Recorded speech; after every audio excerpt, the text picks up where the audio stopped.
할렐루야. 또 셋째 주에 이렇게 뵙습니다. 오늘 이렇게 비가 오는 날씨임에도 불구하고 또 많이들 나오셔서 같이 말씀을 나눌 수 있음에 참으로 감사드리고요. 오늘 이 시간도 주의 성령께서 함께 하시는 귀한 시간 되기를 간절히 축원합니다. 감사합니다. 자, 오늘 저희가 나가야 될 내용은 저번 주에 저희가 했던 내용에 연결을 시켜서요. 저번 주에 저희가 나갔던 것이 10가지 재앙 사건, 그리고 10가지 재앙 사건을 테두리로 감싸고 있는 것이 바로 지팡이가 뱀이 되어서 아론의 지팡이가 뱀이 된 것이 애굽의 술사들의 지팡이를 뱀이 된 것을 삼켜버리는 것으로 시작해서요. 그 다음에 이제 홍해에서 애굽의 군대가 수장되어지는 삼킴을 당하는 것으로 끝을 맺으면서 결국은 애굽이 10가지 재앙을 통해서 차츰차츰 이렇게 삼킴을 당할 것이며, 그리고 결국에는 홍해에서 그 일이 벌어졌다는 것을 보여주고 있는 그런 내용으로 저번 주에 같이 나눴는데요. 이제 그 뒤를 이어서 이제 홍해에서 누가 다 수장되어졌냐면요, 애굽 군대가 다 수장되었죠. 그러면 이제 뭐가 끝난 건가요? 이스라엘 역사 속에서요. 어떤 나라가 끝이 난 건가요?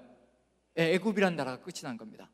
우리의 신앙생활로 따지면 뭐가 끝이 난 거냐면요, 세상이 우리를 계속 덜미를 잡고 끝까지 물고 늘어지려고 하다가 우리 하나님께서 우리 끌고 가시는 그 역사로 인하여서 세상이 우리의 삶에서 절단나버리고 이제 누구와 함께하는 삶이 시작되는 건가요? 본격적으로 이제 하나님과 함께하는 시간이 본격적으로 시작되는 겁니다. 그게 바로 출애굽기 이제 14장부터 시작해서 홍해를 건너면서 벌어지는 일인데요.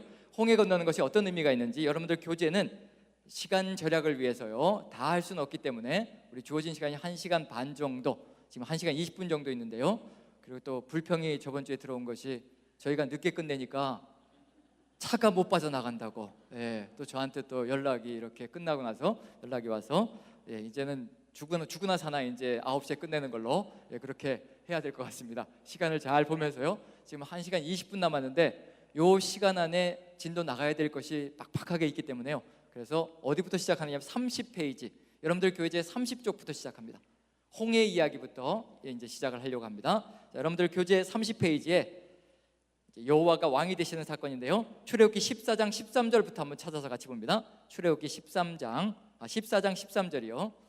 여러분들 교재 30쪽에 출애굽기 14장 13절, 홍해 사건에서 바로 이런 일이 벌어졌습니다. 자, 같이 한번 읽어보죠. 13절 같이 읽습니다. 시작. 모세가 백성에게 이르되 너희는 두려워하지 말고 가만히 서서 여호와께서 오늘 너희를 위하여 행하시는 구원을 보라. 너희가 오늘 본 애굽 사람을 영원히 다시 보지 아니하리라. 영원히 다시 보지 아니하리라. 이게 바로 하나님께서 이스라엘 민족에게 약속해 주시는 겁니다. 이제 끝난다는 겁니다. 뭐가 끝나느냐면요, 우리를 잡고 늘어지는 세상을 끝내주겠다는 그런 하나님의 약속이 이 안에 들어가 있고요. 실제로 홍해에서 애굽이 수장되어졌습니다. 애굽이 수장되고 모든 것이 끝나고 이스라엘 민족은 홍해를 건너고요, 가장 먼저 이스라엘 민족의 입에서 터져나가는 게 뭘까요? 애굽 군대가 수장되어지는 그 시체를 보고 이스라엘 민족의 입에서 터져나가는 게 있습니다. 그게 뭘까요? 찬양입니다. 찬양. 이스라엘 민족의 역사 속에서 처음으로요, 입술에서 찬양이 쏟아져 나갑니다. 지금까지는 뭐밖에 나온 것이 없느냐면요, 탄식밖에 쏟아져 나가는 게 없었거든요. 누가 왕이었을 때냐면요, 바로가 왕이었고 세상이 우리를 붙들고 늘어지면서 세상 속에서 우리가 살아갈 때는 신음소리 나는 탄식밖에 없었는데, 이제 그 세상이 끝나고 나니까 입에서 찬양이 쏟아져 나갑니다. 예배가 시작되고 있다는 겁니다. 그게 바로 중요한 의미인데요. 자, 15장 1절부터 3절까지 한번 보죠. 15장 1절부터 3절까지 어떻게 해서 찬양이 쏟아져 나가는지 15장 1절부터 3절까지 같이 읽습니다. 시작. 이때 모세와 이스라엘 자손이 이 노래로 여호와께 노래하니 일렀으되 내가 여호와를 찬송하리니 그는 높고 영화로우시며 말과 그 탄자를 바다에 던지셨음이로다. 여호와는 나의 힘이요 노래시며 나의 구원이시로다. 그는 나의 하나님이시니 내가 그를 찬송할 것이요 내 아버지의 하나님이시니 내가 그를 높이리로다. 여호와는 용사시니 여호와는 그의 이름이시로다. 이렇게 해서 하나님에 대한 찬양과 고백으로 하나님은 나에게 이런 분이라는 고백이 가득 들어차 있습니다. 이 찬양이 어디에 가서 어떤 내용으로 결론을 맺느냐면요, 그게 지금도 우리에겐 소중한 겁니다. 이렇게 하나님은 이런 분이십니다라고, 하나님은 용사이십니다라고 고백한 다음에요, 찬양의 결론은 이것으로 결론이 나야 합니다. 그래서 우리의 찬양도 바로 시작은 하나님은 이런 위대하십니다라는 것으로 시작해서요, 바로 이런 결론에 도달해야 찬양이 완성되어지는 겁니다. 그게 뭐냐면요, 15장 몇 절을 보시냐면 18절입니다. 18절, 15장 18절 찬양의 결론입니다. 끝입니다. 같이 한번 읽어보죠. 시작. 여호와께서 영원무궁하도록 다스리시도다 하였더라. 누가 영원무궁하도록 다스리신다고요? 여호와께서 영원무궁하도록 다스리신다. 그럼 여호와가 이제 뭐가 되셨다는 얘기예요? 이스라엘 민족의 왕이시라는 겁니다. 이걸 우리 말로 좀 더 쉽게, 히브리어 원어를 그대로 좀 더 쉽게요, 원어를 따라서 해석을 하면요, 이렇습니다. 여호와께서 영원무궁하도록 왕이 되어 주시옵소서라고 이스라엘 민족이 하나님께 간구하고 찬양하는 내용입니다. 이제 누가 바뀌었느냐면요, 왕이 바뀌었습니다. 그 전까지는 누가 왕이었던가요? 바로가 왕이었습니다. 그런데 이제 누가 왕이 되셨냐면요, 하나님께서 왕이 되셨습니다. 바로가 왕이었을 땐 탄식이었다면요, 하나님이 왕이 되시니까 찬양이 쏟아져 나오는 겁니다. 그럼 결국 하나님께서 우리의 왕이 되시려고 하시는 이유는 뭐냐면요, 우리를 지배하고 억압해서 우리가 가지고 있는 것을 빼앗으시려고 그러시는 것이 아니라 우리 입술에서 이 찬양으로 평생을 살아가게 하시려고 우리의 왕이 되시길 간절히 소망하신다는 겁니다. 그러할 때 우리의 삶은 가장 기쁜 삶으로 돌아갈 수 있다는 얘기거든요. 그래서 하나님께서 왕이 되시는 세상이 이제 앞으로 펼쳐지는 겁니다. 하나님께서 왕이 되시면 어떤 세상이 펼쳐지는가, 그걸 한번 비교해 보면요, 이제 하나님께서 왕이 되시는 것이 얼마나 감사한 일이고 기쁜 일인가를 느껴볼 수 있지 않을까 싶습니다. 자, 하나님께서 왕이 되시면요, 15장 26절 한번 봅니다. 15장 26절, 15장 26절입니다. 이런 일이 벌어집니다. 첫 번째로, 자, 같이 한번 읽어보죠. 15장 26절 같이 시작. 이르시되 너희가 너희 하나님 나 여호와의 말을 들어 순종하고 내가 보기에 의를 행하며 내 계명에 귀를 기울이며 내 모든 규례를 지키면 내가 애굽 사람에게 내린 모든 질병 중 하나도 너희에게 내리지 아니하리니 나는 너희를 치료하는 여호와이니라. 자, 하나님이 이스라엘에 뭐가 되어 주시겠다고 하시나요? 치료하시는 하나님, 치료하시는 하나님.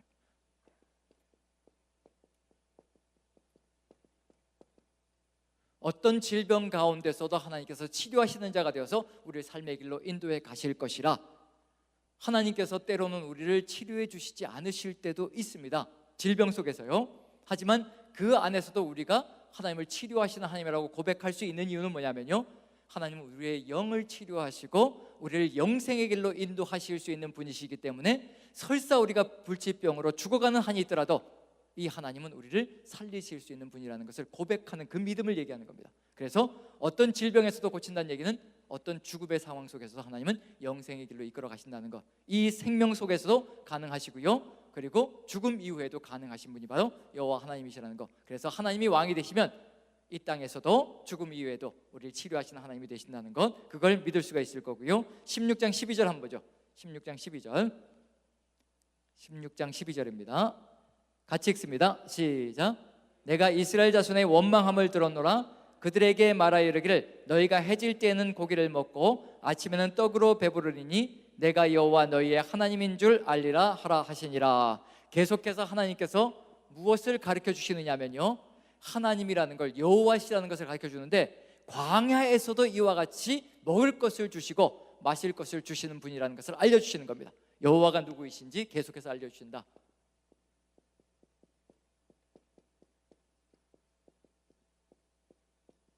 그러면 세상이 끝난 다음에도 우리의 삶 속에서 하나님은 계속해서 여호와 하나님이 얼마나 전능자이신지 끊임없이 우리에게 알려주시며 우리의 삶을 이끌고 가신다는 것을 보여주시는 겁니다. 왕이 되실 때 이런 역사가 계속해서 펼쳐진다는 것을 보여주고 있고요. 그 다음에 한 군데만 더 보죠. 17장 15절 한번 읽어보자. 17장 15절, 17장 15절입니다. 15, 16절 한번 읽어보죠. 15, 16절 같이 읽습니다. 시작. 모세가 제단을 쌓고 그 이름을 여호와 니시라 하고 이르되 여호와께서 맹세하시기를 여호와가 아말렉과 더불어 대대로 싸우리라 하셨다 하였더라. 자, 누구와 대대로 싸워주신다고요? 아말렉과 대대로. 이 얘기는 뭐냐면 애굽을 무너뜨리신 그 하나님께서는 하나님이 왕이 되신 다음에 우리의 삶의 여정 속에서 어떤 문제든지 어떤 대적이든지 우리를 무너뜨리려고 하는 그 모든 것들을 다 하나님께서 알아서 먼저 치료해 주시고 그리고 채워주시고 거기에 덧붙여서 다 물리쳐 주시고, 그래서 모든 우리의 삶의 전쟁은 누구의 것이 되냐면요, 여호와가 왕이 되시는 그 순간에 우리의 전쟁이 아니라 하나님의 전쟁이 되어서 하나님께서 다 치러주신다는 그런 의미가 들어가 있습니다. 그럼 하나님이 왕이 되시면 치료하시는 하나님이 되시고요, 거기에 덧붙여서 광야 땅에서도 먹을 것과 마실 것을 채워주시는 하나님이 끊임없이 되실 거라는 얘기고요, 그리고 우리 앞에 닥쳐지는 모든 문제들, 전쟁들을 하나님께서 다 치러주신다는 것을 알려주고자 하는 의도가 들어가 있는 것이 그 이후에도 계속해서 펼쳐지고 있다는 겁니다. 그럼 하나님이 왕이 되시면 살 수 있다는 얘기인가요? 죽는다는 얘기인가요? 예, 생명의 길로 가고 벅찬 기쁨의 길로 간다는 것을 알려주시는 겁니다. 그걸 그대로 보여주기 위해서요, 애굽과 이스라엘 민족을 비교합니다. 그 다음 상황들 속에서요 한번 비교해 보는데, 애굽은 어떤 경험을 했는데, 하나님을 거부하는 애굽은 이런 경험을 했는데, 하나님을 왕으로 섬기는 이스라엘은 이런 경험을 한다. 그래서 이스라엘 한번 비교를 해보죠. 아직도 하나님은 이스라엘 민족에게 가르쳐 주실 것이 많은 것 같습니다. 출애굽기 7장 20절 21절 한번 보죠. 출애굽기 7장 20절 21절입니다. 하나님이 왕이 되시면 이런 세상이 벌어지는데, 그 왕을 거부하는 세상은 이런 일을 겪을 것이고요, 하나님을 왕으로 섬기는 세상은 바로 이런 길로 갈 것이라 비교를 하는 겁니다. 자, 20절 21절 같이 한번 읽어보죠. 시작. 아론이 여호와께서 명령하신 대로 행하여 바로와 그의 신하의 목전에서 지팡이를 들어 나일강을 치니 그 물이 다 피로 변하고 나일강의 고기가 죽고 그 물에서 악취가 나니 애굽 사람들이 나일강 물을 마시지 못하여 애굽 온 땅에는 피가 있으나, 이렇게 해서 물이 뭐가 됐다고 얘기하고 있나요? 물이 핏물이 되었다. 물이 피가 됐다.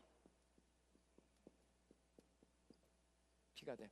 그럼 이스라엘 민족은, 애굽 땅은 마실 물이 뭘로 변하느냐면요, 하나님을 거부함으로 마실 수도 없는 피로 변해버린다면요, 이스라엘 민족은 광야에서 어떤 경험을 하는지 보십시오. 이 하나님으로 인해서, 동일한 하나님으로 인해서요. 15장입니다. 15장 23절부터 25절까지입니다. 15장 출애굽기 15장 23절부터 25절까지 같이 읽습니다. 시작. 마라에 이르렀더니 그 건물이 써서 마시지 못하겠으므로 그 이름을 마라라 하였더라. 백성이 모세에게 원망하여 이르되 우리가 무엇을 마실까 하며 모세가 여호와께 부르짖었더니 여호와께서 그에게 한 나무를 가르치시니 그가 물에 던지니 물이 달게 되었더라. 여기까지만 읽어보죠. 쓴물이 어떻게 됐다고요? 쓴물이 달게 되었습니다. 자, 애굽은 무슨 일이 벌어졌냐면요, 하나님을 거부함으로, 완악하게 죄악 가운데 거함으로 마실 물까지도 핏물로 변해버렸다면요, 이 하나님을 왕으로 섬기는 백성들에게는 무슨 일이 벌어지냐면요, 쓴물까지 뭘로 바꿔주시는 거예요? 단물로 바꿔주시는 겁니다. 이게 우리 인생길이라는 것을 보여주시는 거예요. 내가 너희의 왕이 된다면 인생길에서 쓰디쓴 인생 속에 살아가는 너희의 삶을 달디단 인생으로, 달콤한 인생으로 바꿔주실 것이라, 그걸 약속해 주시고 계시는 중입니다. 이게 바로 하나님을 믿을 때와 하나님을 거부할 때의 차이라는 걸 그대로 보여주는 거죠. 그 다음에 두 번째는요, 몇 절을 보시면 9장, 출애굽기 9장 18절 한번 보죠. 9장 18절.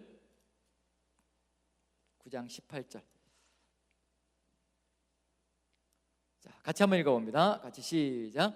내가 내일 이맘때면 내가 무거운 우박을 내리리니 애굽 나라가 세워진 그날부터 지금까지 그와 같은 일이 없었더라. 무엇을 내린다고요? 우박이요. 23절도 한번 보죠. 23절 같이 읽습니다. 시작. 모세가 하늘을 향하여 지팡이를 들매 여호와께서 우레소리와 우박을 보내시고 불을 내려 땅에 달리게 하시니라. 여호와께서 우박을 애굽 땅에 내리시매. 우박을 내려서, 두 번째는요, 우박을 하늘에서 내려서 먹을 것을 어떻게 해버리나요? 먹을 것을 다 초토화시켜 버립니다. 먹을거리를 초토화. 먹을거리가 다 파괴되는 길로 갑니다. 그게 애굽의 경험이고요. 근데 이 우박 사건은 그동안 있었던 거라는 얘기인가요? 없었던 거인가요? 이와 같이 엄청난 우박 사건은, 물론 우박은 가끔 내리지만, 하지만 이와 같이 엄청난 우박은 전무한 사건이라 전에도 없었다고 얘기합니다. 전무한 사건. 그러면 이스라엘 민족은요, 광야에서 이것과 반대되는 경험을 합니다. 그게 뭘까요? 하늘에서 뭐가 내립니다. 똑같이 내린다고 합니다. 내립니다. 그런데 그 내리는 것은 먹을 것을 파괴하는 것이 아니라 이스라엘 민족에게 뭘 주는 거죠? 먹을 것을 제공해 주는 겁니다. 그게 뭘까요? 하늘에서 뭐가 내리죠? 만나가 내리는 겁니다. 한번 찾아봅니다. 16장 4절입니다. 16장 4절. 16장 4절. 자, 같이 한번 읽어보죠. 시작. 그때 여호와께서 모세에게 이르시되 보라, 내가 너희를 위하여 하늘에서 양식을 비같이 내리리니 백성이 나가서 일용할 것을 날마다 거둘 것이라. 이렇게 되어 있습니다. 뭘 내려주신다고요? 양식을 비같이 내린다. 양식을. 날마다 나가서 거두라. 먹을 거리를 제공해 줘. 하늘에서 비같이 양식을 내리셔서 먹을 거를 전해 주신다. 여기서 우박을 내렸다는 단어와요, 여기서 비같이 내린다, 양식을 비같이 내린다는 단어는 히브리어 원어도 같은 단어를 사용합니다. 그래서 정반대 삶의 경험을 겪고 있는 인생길을 보여주고 있는 중입니다. 자, 그럼 여기서 하늘에서 양식을 비같이 내리는 것, 어떤 사건인가요? 전에 있었던 사건인가요? 없었던 사건인가요? 저 때의 선조들 중에 어느 누구도 이와 같은 만나 사건을 경험한 사람들이 없습니다. 전무한 사건입니다. 동일하다는 얘기예요. 전무한 사건입니다. 전무한 사건인데 하나님이 왕이 되시니까 이런 현상이 벌어지는 겁니다. 자, 그 다음에 세 번째로요, 한 가지만 더 보죠. 세 번째로 10장 14절부터 15절까지요. 10장 14절부터 10장 14절부터 15절까지요. 14절부터 15절. 자, 같이 한번 읽습니다. 시작. 메뚜기가 애굽 온 땅에 이르러 그 사방에 내림에 그 피해가 심하니 이런 메뚜기는 전에도 없었고 후에도 없을 것이라.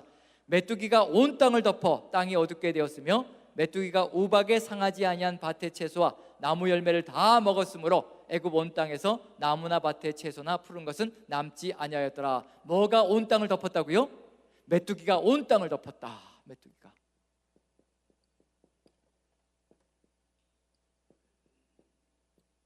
온 땅을 덮었고요. 이렇게 해서 무엇을 다 먹어치웠냐면 양식을 다 먹어치웠습니다. 음식을. 자, 이것과 반대되는 것, 이스라엘 민족이 경험한 것, 온 땅을 다 덮었습니다. 이것이 온 땅을 다 덮는 거예요. 근데 이 덮인 것은 이스라엘 민족에게 먹을거리가 됩니다. 그게 뭘까요? 그렇죠. 장로님 감사합니다. 메추라기가 온 땅을 덮습니다. 한번 찾아보죠. 16장 13절. 16장 13절. 16장 13절입니다. 16장 13절. 같이 한번 찾아보죠. 시작. 저녁에는 메추라기가 와서 진에 덮이고 아침에는 이슬이 준지에 있더니. 자, 뭐가 덮었다고요? 진을요? 메추라기가 진 주위 덮음. 이 덮음이란 단어는 역시 마찬가지로 어디에 있는 것과 같은 단어일까요? 여기 메뚜기가 온 땅을 덮었다는 단어와 여기 진 주위를 덮었다는 단어가 같은 단어고요. 이렇게 해서 뭘 주시냐면 먹을거리를, 고기를 제공해 주십니다. 자, 여러분들은 어느 쪽을 택하시고 싶으십니까? 어느 쪽? 애굽의 경험을 택하시고 싶으십니까? 아니면 이스라엘 민족의 삶의 경험을 택하시고 싶으십니까? 어느 쪽일까요? 자, 애굽 쪽 한번 손 들어 주시죠. 이건 뭐 애굽 쪽을 손 드시면 이건 그냥 한번 해보자는 얘기가 되는 거죠. 자, 이스라엘 쪽을 선택하시는 분, 그렇죠. 아멘입니다. 이게 어느 때 발생되어지는 사건이라고 얘기하나요? 누가 왕이 되시면 된다는 얘기인가요? 하나님이 우리의 왕이 되셔서 우리의 삶을 이끌어 가시면요, 이런 삶이 아니라 이런 삶으로 변화가 되어지고 전이가 되어진다는 것을 얘기하고 있는 중입니다. 어느 누가 하나님을 거부하겠습니까? 이와 같은 하나님이신데요, 이게 어디에서 벌어지고 있는 중이냐면요, 이것은 어디에서 벌어지냐면요, 애굽이라는 풍성한 땅에서 이와 같은 초토화가 벌어지고 있는 중입니다. 그런데 이스라엘 민족은요, 이게 어디에서 벌어지는 거냐면요, 아무것도 없는 광야에서 이런 일이 벌어지고 있는 겁니다. 전능하신 하나님이 아니면 이런 일이 일어날 수가 없다는 겁니다. 광야는 아무것도 없는 장소거든요. 우리도 인생길 살아가며 나는 왜 이렇게 가진 것이 없을까? 왜 이렇게 힘들까? 이런 생각을 하실 때가 많지만 하나님을 믿기 좋은 때가 바로 그때라는 겁니다. 내 손에 아무것도 쥐어져 있지 않을 때 하나님의 전능하심을 경험할 수 있는 최고의 기회라는 겁니다. 많은 것이 쥐어져 있으면요, 내가 이것 때문에 하나님 믿는 건지, 정말 하나님이 위대하시고 전능하셔서 믿는 건지 혼선을 느낄 때가 참 많거든요. 하지만 광야에서는 분명하게 드러납니다. 아무것도 없음에도 불구하고 하나님이 나의 왕이시라는 것을 고백하며 하나님이 공급해 주시는 것을 체험하며 걸어갈 때 그때 그 감격과 감동은 어느 누구도 흉내낼 수 없고요, 어느 누구도 나에게 줄 수 없는 것이라는 얘기거든요. 우리의 삶 속에서 이와 같이 하나님께서 우리의 왕이 되시면 이와 같이 삶에 엄청난 전이와 변화가 일어난다는 것. 그럼 하나님이 왕이 되시는 이 삶을 지켜야 될까요? 잃어야 될까요? 지켜야 되죠. 지켜야 되죠. 그래서 이스라엘 민족이 애굽에 있었을 때 그 삶의 모습이 어땠는가? 바로 이런 모습 속에서 이런 모습으로 변화되어져 간다면요, 하나님과 함께 사는 삶이 어디에서 어디로 변화되어진 것인가? 자, 애굽에서 바로가 왕이었을 때 입술에서 뭐가 나왔다고 말씀드렸던가요? 탄식이죠. 탄식. 탄식에서 하나님이 왕이 되시니까 뭐가 쏟아져 나가는 건가요? 찬양이 쏟아져 나가죠. 자, 그럼 탄식이 쏟아져 나왔을 때 그때 이스라엘 민족의 삶의 모습을 한마디로 한 단어로 표현하는 게 있습니다. 그것만큼은 이스라엘 민족의 삶 속에서 살아야 되는 거거든요. 한번 찾아봅니다. 몇 절이냐면요, 출애굽기 1장 14절입니다. 1장 14절. 출애굽기 1장 14절. 출애굽기 1장 14절. 같이 읽습니다. 이제 지금부터 나가는 건 뭐냐면요, 홍해를 건넌 다음에 벌어지는 사건들의 의미가 무엇인지 이제 찾아가는 겁니다. 하나님께서는 이걸 뒤바꿔 주시려고 하나님께서 그 다음부터 사건을 보여주시는 거거든요. 자, 1장 14절 같이 읽습니다. 시작. 어려운 노동으로 그들의 생활을 괴롭게 하니 곧 흙 이기기와 벽돌 굽기와 농사의 여러 가지 일이라 그 시키는 일이 모두 엄하였더라. 중노동으로 시달리며 탄식이 쏟아 나오는데요, 그 삶의 정황을 한마디로 표현하면요, 어떻다고 편했다고 얘기하나요? 괴롭다라고 얘기하나요? 괴롭게 하니라고 되어 있습니다. 괴롭게 하니, 괴롭게 하니, 괴롭게 하니. 이 괴롭게 하니라는 단어가 히브리어 원어로 마라르란 단어인데요, 이게 근원적인 단어를 치면요, 근본어를 치면 마라라는 단어에서 나온 겁니다. 마라. 이제 연결이 되기 시작하죠. 마라, 어떤 뜻인가요? 쓰다라는 뜻입니다. 쓰다. 그럼 애굽에서 살았던 삶은 뭐라고 표현하면 좋을까요? 달콤했던 삶이었나요? 쓰디쓴 삶이었나요? 쓰디쓴 삶이었다. 쓰다. 그래서 이스라엘 민족이 유월절날 하나님께서 먹으라고 하는 것이 있습니다. 양을 잡아서, 1년 된 양을 잡아서 양고기를 구워서 먹고요, 그 다음에 또 쓴나물을, 무교병과 쓴나물을 먹습니다. 그 쓴나물도 마라라는 단어에서 나온 겁니다.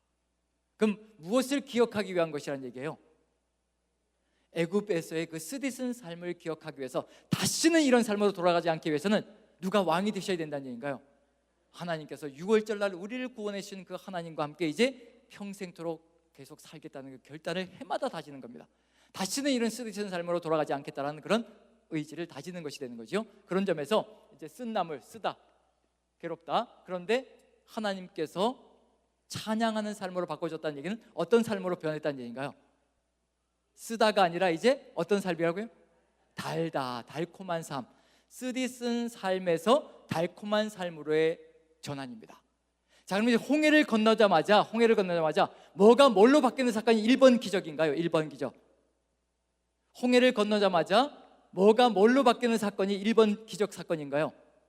쓴물이 단물이 되는 것. 왜 그 사건이 가장 먼저 홍해를 건너자마자 기적으로 주어져 있을까? 이것과 밀접하게 연결되어져 있는 겁니다. 그럼 이스라엘 민족의 삶을 어디로 돌아가지 않게 하겠다는 하나님의 결단이 들어가 있는 건가요? 너희들 삶을 다시는 쓰디쓴 삶으로 돌아가지 않게 할 것이라 어떤 삶이 되게 해주시겠다는 건가요? 달콤한 삶으로, 달달한 삶으로 만들어 주실 것이라 그런 하나님의 결단이 들어가 있고요, 이스라엘 민족도 그러한 삶을 잃어버리지 않겠다는 그런 의지까지도 그 안에 표출되어져 있는 겁니다. 그럼 결국은 이제 무엇을 잃지 않겠다는 얘기냐면요, 누구를 찬양하는 삶을 잃지 않겠다는 결단인 건가요?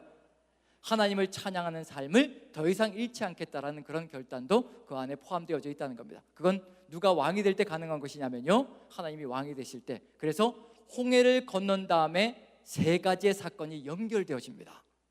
첫 번째는 마라에서 엘림으로 가는 사건이 첫 번째고요, 두 번째 사건은 신광야에서 만나를 내려주시는 사건이고요, 그 다음에 세 번째는 르비딤에서 벌어지는 두 가지 사건입니다. 르비딤에서 물이 없어서 원망하는 것과 또 아말렉이 쳐들어와서 전쟁을 치르는 사건이요, 의도적으로 르비딤에서는 두 가지 사건이 동일한 장소에서 두 가지 사건이 벌어지는 겁니다. 요 세 개가 연결되면서요, 하나님께서 이스라엘 민족을 향하여 가져가시고자 하는 의도가 그대로 죄송합니다. 의도가 그대로 들어가 있습니다. 자, 그런 점에서 지금 이스라엘 민족에게 하나님께서 하시고자 하시는 건 뭐냐면요, 일으켜 주시고자 하시는 것은 뭐냐면 여기에서 더 이상 어디로 돌아가지 않게 해주겠다는 그런 하나님의 마음이신 건가요? 더 이상 애굽의 쓰디쓴 삶으로 돌아가지 않게 해주시려고 하는 것이 하나님의 마음속에 들어가 있다는 것, 그게 이제 첫 번째 기적을 통해서 보여주시는 건데요. 자, 이게 이스라엘 민족의 입술에서 나가는 찬양, 이제 달콤한 찬양이 되는 거죠. 하나님을 향한 고백이 되는 것인데, 이 찬양이 평생 갈 수 있을까요? 아닐까요?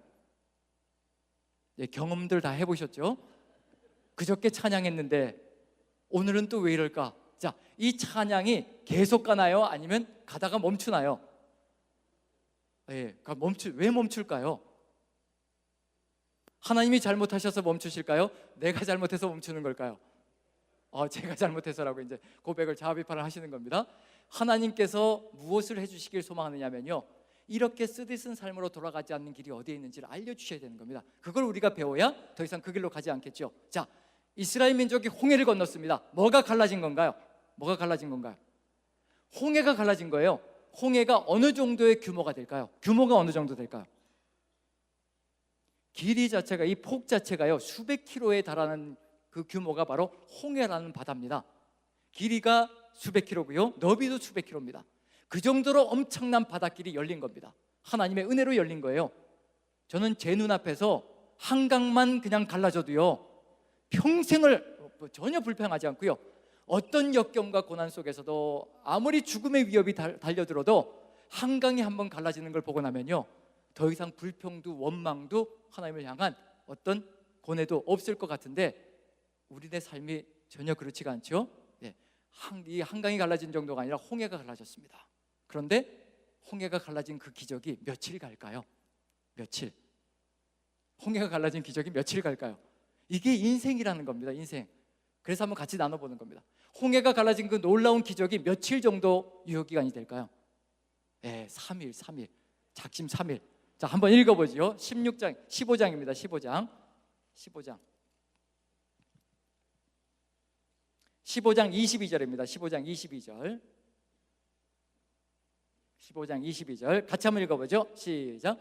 모세가 홍해에서 이스라엘을 인도하매 그들이 나와서 수르 광야를 들어가서 거기서 4일 길을 걸었으나 물을 얻지 못하고 며칠 길을 걸었다고요?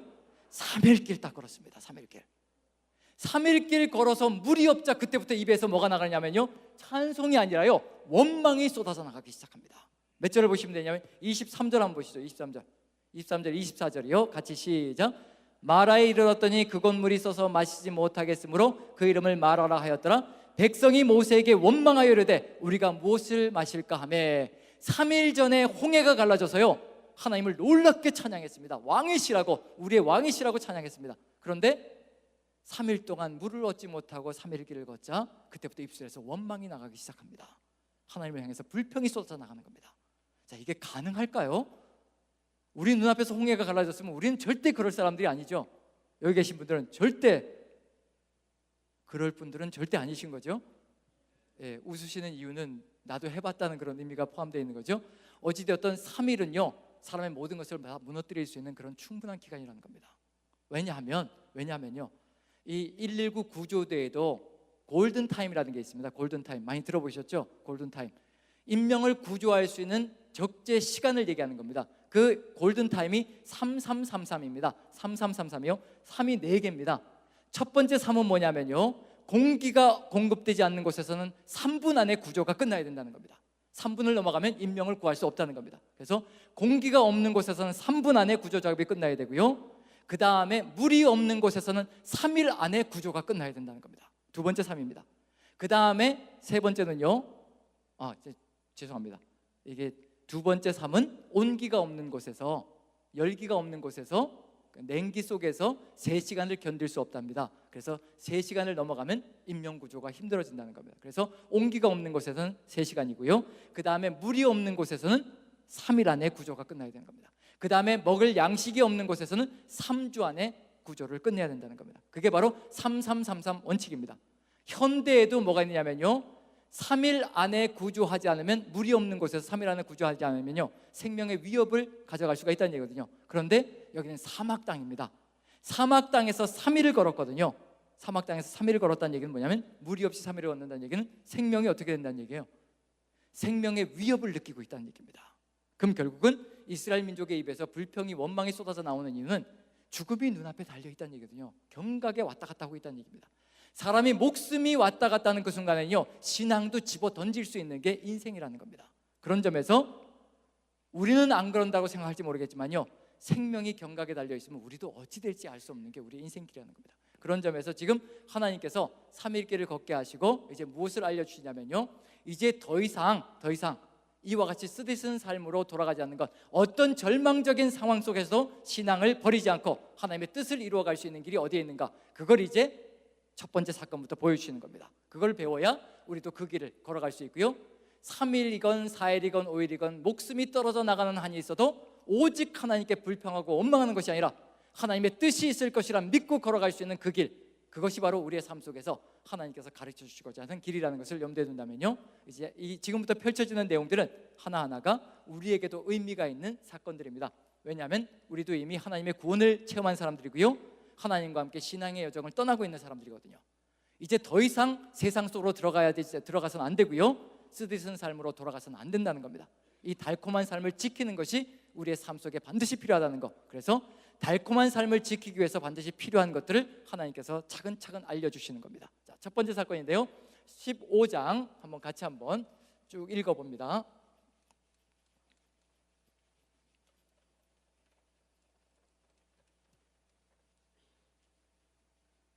자, 15장 몇 절부터냐면요 23절부터 한번 읽어보죠. 23절부터 같이 한번 읽습니다. 23절부터 27절까지요. 같이 시작. 마라에 이르렀더니 그건 물이 써서 마시지 못하겠으므로 그 이름을 마라라 하였더라. 백성이 모세에게 원망하여 이르되 우리가 무엇을 마실까 하며 모세가 여호와께 부르짖었더니 여호와께서 그에게 한 나무를 가르치시니 그가 물에 던지니 물이 달게 되었더라. 거기서 여호와께서 그들을 위하여 법도와 율례를 정하시고 그들을 시험하실세 이르시되 너희가 너희 하나님 나 여호와의 말을 들어 순종하고 내가 보기에 의를 행하며 내 계명을 귀를 기울이며 내 모든 규례를 지키면 내가 애굽 사람에게 내린 모든 질병 중 하나도 너희에게 내리지 아니하리니 나는 너희를 치료하는 여호와임이라. 그들이 엘림에 이르니 거기에 물샘 12과 종려나무 70그루가 있는지라 거기서 그들이 그 물 곁에 장막을 치니라. 자, 첫 번째 사건이 의도적으로 쓴물이 단물이 되는 사건인데요, 그런데 반드시 필요한 게 하나 있습니다. 여기서 보시면 쓴물이요 단물로, 이 얘기는 뭐냐면 이렇게 생각하시면 되는 겁니다. 쓰디쓴 인생이 달디단 인생, 달콤한 인생으로 변화되기 위해서 반드시 필요한 게 있다는 겁니다. 자, 쓴물이 단물이 되기 위해서 필요한 게 뭐가 있었던가요? 뭐를 넣으라고 하시나요, 하나님께서? 여기 소금이 아니라 여기는 엘리사 이야기에서는 소금인데요, 여기서는 뭘 집어넣으라고 되어 있나요? 네, 여기 몇 절을 보시면, 그렇죠. 여기는 이제 나무죠. 한번 몇 절을 보시냐면요, 여기 25절 제가 한번 읽어볼게요. 모세가 여호와께 부르짖었더니 여호와께서 그에게 한 나무를 가르치시니 그가 물에 던지니 물이 달게 되었더라. 자, 쓴물이 단물이 되는데 뭐가 필요한가요? 나무가 필요합니다. 나무. 그럼 이제 한 가지 분명한 게 뭐냐면요, 쓰디쓴 인생이 달콤한 인생으로 변하고 이 달콤한 인생을 지키기 위해서 반드시 필요한 게 있다는 걸 우리에게 알려주시고 계시는 겁니다. 쓴물이 단물이 되기 위해서 반드시 필요한 게 뭐가 필요하냐면요, 나무가 필요한 겁니다. 나무. 그렇다면은 쓰디쓴 인생이요 달콤한 인생으로 변화되어서 이 달콤한 인생을 지킬 수 있는 길이 있다는 것을 알려주시는 겁니다. 그게 뭐냐면 나무와 같은 것이 필요하다는 겁니다. 쓴물이 단물이 되는데 나무가 필요했다면요, 그럼 쓰디쓴 인생에서 달콤한 인생으로 변화되어져서 이 달콤한 인생을 평생을 지키며 걸어가기 위해서는 반드시 필요한 게 있다는 겁니다. 물이 나무가 필요하듯이요. 무엇일까요? 무엇이 있으면 우리의 달콤한 인생을 평생을 지켜나갈 수 있는 길이 될까요? 그렇죠. 말씀, 성경 속에 그대로 들어가 있죠. 여기에 그대로 지적해 주는 겁니다. 몇 절이냐면요, 25절 보시면 되는 겁니다. 25절 같이 한번 읽어봅니다. 25절 같이 시작. 모세가 여호와께 부르짖었더니 여호와께서 그에게 한 나무를 가리키시니 그가 물에 던지니 물이 달게 되었더라. 여기까지는요, 본래 가르치고자 하는 목적이 아닙니다. 그 다음부터가 하나님께서 실제로 가르쳐주고자 하는 의도가 들어가 있는 내용이거든요. 거기서라고 되어 있습니다.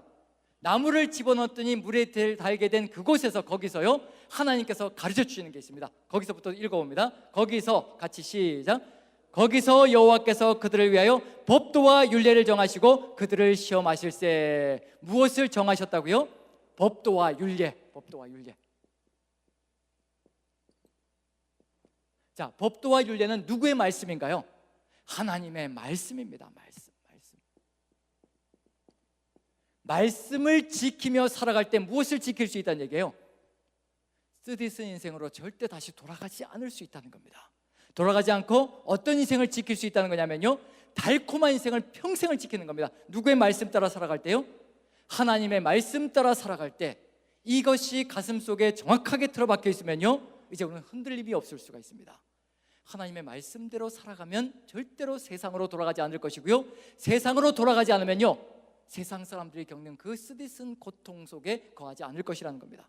우리가 하나님의 말씀 안에 거하며 그 말씀을 따라 나갈 때요, 하나님께서 우리를 지키시고 돌보시며 그 말씀 속에서 새 힘을 얻게 만들어주시고 그것을 가지고 승리하며 걸어갈 수 있게 만들어주실 것이라는 것. 그래서 우리의 쓰디쓴 인생을 달콤한 인생으로 변화시키고 그것을 지키는 길은 바로 하나님의 말씀과 율례와 법도를 이루어가는 것. 그래서 그 다음 절을 보시면요, 분명하게 알려주십니다.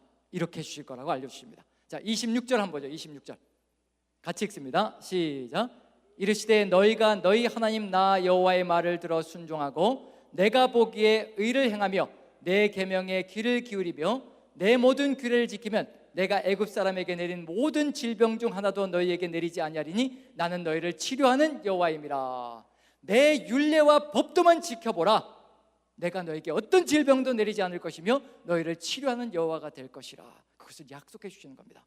어디로 돌아가지 않게 해주겠다는 얘기예요? 쓰디쓴 삶으로 돌아가지 않게 해주겠다라고 약속해 주시는 겁니다. 그럼 결국은 이 사건 속에서 중요한 건 뭐냐면요, 쓴물이 단물이 되었다는 것이 중요한 것이 아니라요, 쓰디쓴 인생이 달콤한 인생으로 변화되고 그 달콤한 인생을 지키는 길이 무엇인가를 이스라엘 민족에게 가르쳐주기 위한 의도를 가지고 여기에 이렇게 나무가 이렇게 이것을 변화시켰다면 너희의 인생길을 변화시키는 것도 바로 있을 것이라. 그것이 바로 하나님의 말씀이라는 것을 알려주시고 계시는 중입니다. 자, 그럼 이제 우리 그리스도인들은 이 나무를 뭘로 해석하나요? 이 나무를요, 말씀, 그리고 또요, 예수님, 예수 그리스도요, 그리고 또요, 성령님, 다 들어갈 수 있죠. 어떤 분들은 십자가를 얘기하기도 합니다. 동일한 나무니까요. 십자가도 나무이고 이것도 나무니까. 그런데 그 십자가를 생각할 때마다 무엇을 생각하셔야 되냐면요, 바로 예수님께서 하나님의 아버지의 뜻에 철저하게 순종하셨던 것처럼 우리도 예수님과 같이 하나님의 말씀에 철저하게 순종한다면 우리도 주님과 같이 세상에서는 너희가 환난을 당하나 담대하라 내가 세상을 이겼노라 하신 그 주님이 우리의 삶도 세상을 이기는 길로 가게 만들어 주실 것이라는 거, 그걸 우리가 믿고 나간다면 하나님의 뜻이 이루어지는 세상이 되겠죠. 자, 그럼 이제 한번 질문을 드려봅니다. 하나님의 말씀대로 살아봤더니 달콤한 인생이 되었더라. 그게 1번이고요. 하나님의 말씀대로 살아보았더니 버겁기만 하더라. 2번입니다. 자, 1번 손 들어주시죠. 하나님의 말씀대로 살았더니 정말 달콤하더라. 자, 1번. 그래도 3분의 2 되시는 분들이, 제가 믿어도 되는지 모르겠지만요, 일단 내려주시죠. 하나님의 말씀대로 살아보았더니 버겁기만 하더라. 우리 장로님이시죠? 늘 감사합니다. 이렇게 반항을 해주셔서 늘 감사합니다.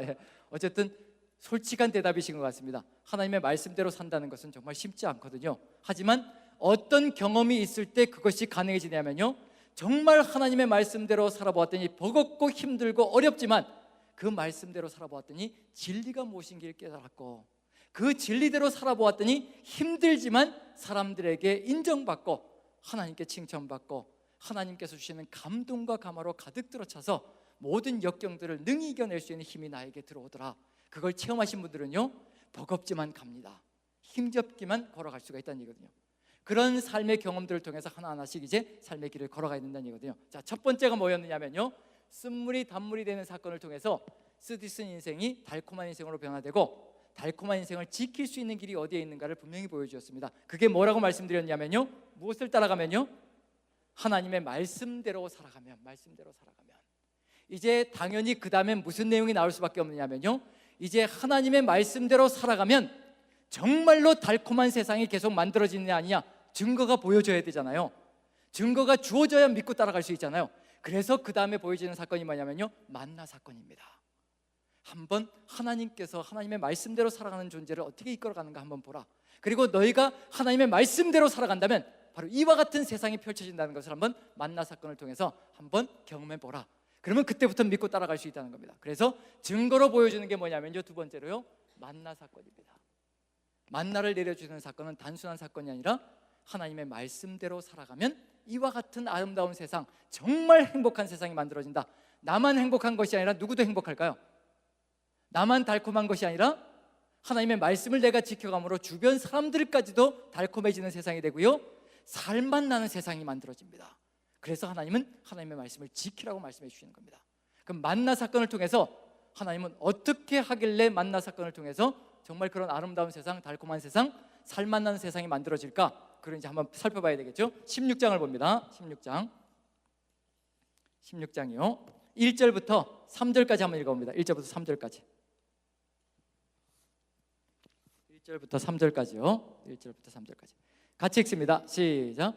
이스라엘 자손의 온 회중이 엘림에서 떠나 엘림과 시내산 사이에 있는 신광야에 이르니 애굽에서 나온 후 둘째 달 15일이라 이스라엘 자손 온 회중이 그 광야에서 모세와 아론을 원망하여 이스라엘 자손이 그들에게 이르되 우리가 애굽 땅에서 고기 가마 곁에 앉아있던 때와 떡을 배불리 먹던 때 여호와의 손에 죽었더라면 좋았을 것을 너희가 이 광야로 우리를 인도해내어 이 온 회중이 줄여 죽게 하는도다. 자, 4절 같이 읽습니다. 4절 같이 시작. 그때 여호와께서 모세에게 이르시되 보라, 내가 너희를 위하여 하늘에서 양식을 비같이 내리리니 백성이 나가서 일용할 것을 날마다 거둘 것이라. 이같이 하여 그들이 내 율법을 준행하나 아니하나 내가 시험하리라. 만나를 가지고 뭘 시험하시겠다는 얘기인가요? 하나님의 말씀을 준행하나 준행하지 않나 시험하신다고 하는 겁니다. 그리고 준행할 때 어떤 세상이 벌어지는지 만들어지는지요, 그걸 알려주시는 겁니다. 만나를 가지고요. 자, 그 다음 절을 보시면요, 5절, 6절, 7절 한번 읽어봅니다. 5절, 6절만 한번 읽어보죠. 5절, 6절 같이 시작. 여섯째 달에는 그들이 그 거둔 것을 준비할지니 날마다 거두는 것에 갑절이 되리라. 모세와 아론이 온 이스라엘 자손에게 이르되 저녁이 되면 너희가 여호와께서 너희를 애굽 땅에서 인도하여 내셨음을 알 것이라. 이렇게 해서 무엇을 주시기로 하시냐면요, 만나를 주시는데, 자, 며칠 동안 거두라고 되어 있나요? 만나를요? 6일 동안이요. 6일 동안. 자, 그 다음 날은 왜 거두지 말아야 될까요? 일곱째 되는 날은 왜 거두지 말아야 되는 걸까요? 안식일이기 때문에. 안식일. 그래서 하나님께서 이스라엘 민족에게 만나를 주시면서요, 6일 동안은 만나를 거두고 7일째는 거두지 않고 6일째 되는 날은 갑절을 거두고, 이렇게 해서 뭘 지키는지를 보시느냐면요, 안식일을 지키는지 안 지키는지. 안식일을 지키는, 이게 바로 가장 첫 번째로 하나님께서 보시고자 하는 겁니다. 하나님의 율법을 지키는지 안 지키는지, 그 율법 중에 가장 중요한 것 중에 하나가요, 안식일을 지키는 겁니다. 그래서 우리에게도 지금 중요한 게 뭐냐면요, 이 안식일을 통해서 우리도 주일날 어떤 일이 벌어져야 되는지 그걸 가르쳐 주시는 겁니다. 우리는 안식일을 지키는 것이 아니라 뭘 지키는 거죠? 주일을 지키고 있습니다. 주일을 지키는 의미가 무엇인지를 이 안식일 시험을 통해서 알려주고자 하는 의도가 들어가 있습니다. 자, 갑절을 거두는데요, 어떻게 하느냐면 만나의 원칙이라는 것이 있으면 뒤로 넘어가서요, 시간을 좀 절약하기 위해서 뒤로 넘어가서 13절부터 한번 읽어봅니다. 13절부터요. 13절부터 18절까지 만나의 원칙이 있습니다. 13절부터 18절까지 같이 한번 읽어보죠. 시작. 저녁에는 메추라기가 와서 진에 덮이고 아침에는 이슬이 진 주위에 있더니 그 이슬이 마른 후에 광야 지면에 작고 둥글며 서리 같은 것이 있는지라.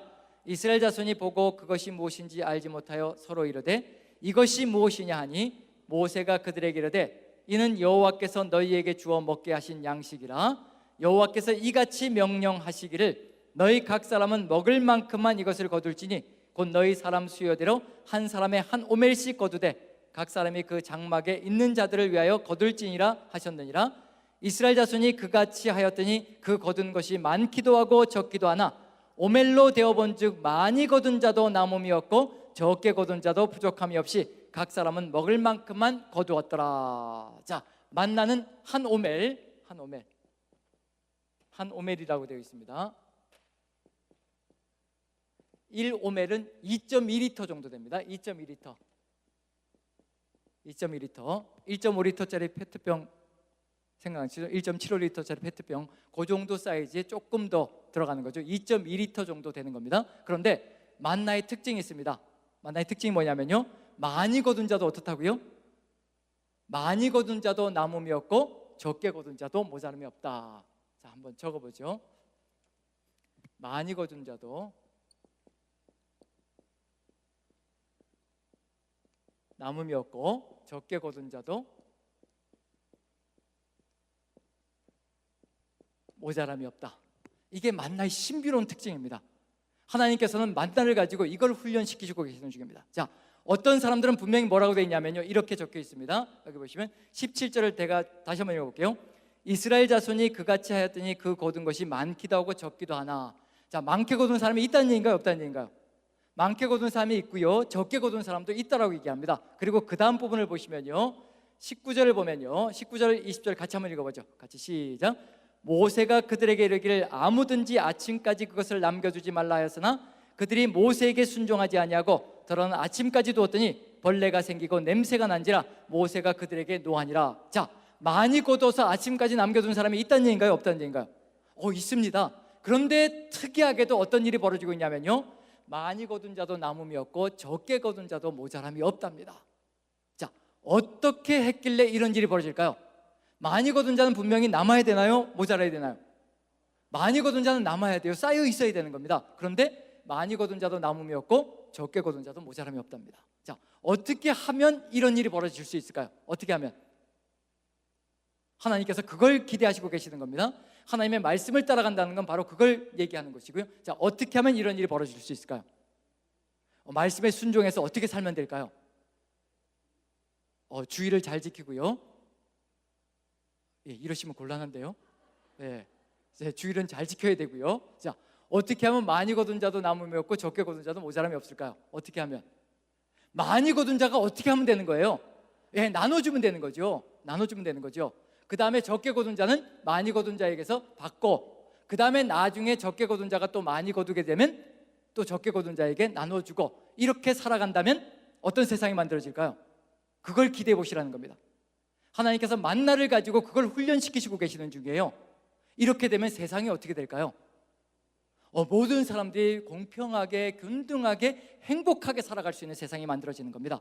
자, 그런데 우린 지금 어떻게 살아가고 있는 중인가요? 많이 거둔 자는 어떻게 하고 있는 중인가요? 많이 거둔 자는 집에 장로님 숨겨놓으신 게 혹시 숨겨놓으신다. 저는 숨겨놓을 것조차도 없는데, 어쨌든 많이 거둔 자는 쌓아두지요. 우리 시대는요. 그 다음에 적게 거둔 자는 어떻게 되나요? 거둔 것이 없어서 굶주림으로 죽어가는 일들이 벌어지고 있는 중이죠.